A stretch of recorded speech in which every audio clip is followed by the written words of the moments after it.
weligaa intaad nooshahay hal mar fiiri gadaashaada si aad u aragto dariiqii dheeraa eed soo jartay hal marna fiiri hoostaada si aad u aragto dadka aan haysan waxaad haysato si aad ugu shukriso nimcada uu ilaahay ku siiyey hal marna fiiri xaggaaga sare si aad u aragto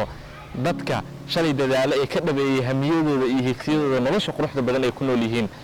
hal mar fiiri dhinacyadaada si aad u aragto dhalinyaro kula da'ah kula jiil ah oo samaynaya horumar iyo dadaal iyo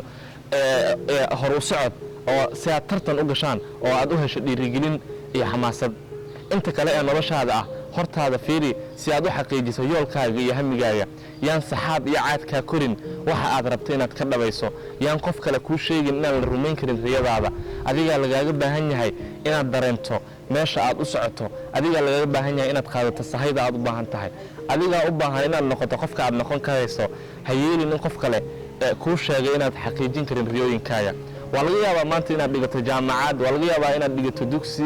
sare ama mid dhexe ama mid hoose waa laga yaabaa inaad ku jirto heerkii waxbarashada laakiin qaybta waxbarasho aad barato ama fiilka aad barato markaad qof is aragtaan uu ku yidhaahdo dadkii horaa wax ku keeni waayey waxba lagama qaban karo qaybtaas waa lagu khasaaray dad badanaa yani ku soo baxo shaqa la'aan maanta ah oo adigana ku niyad jabiyo oo aad ku liidato oo aad la circiyayso niyad jabka dad fara badan oo noocaas kugu yidhi laakiin mar dambe haddaad la kulanto daawashada muuqaalkaagan kadib u sheeg inaanay arrin ku lahayn waxaad adigu baranayso u sheeg inaanu dadka isku nasiib ahayn u sheeg inaad adigu leedahay xirfado ka duwan dadkii hore u bartay fiilka aad baranayso saa darteed aad qaban karto wax ka duwan waxay hore u qabteen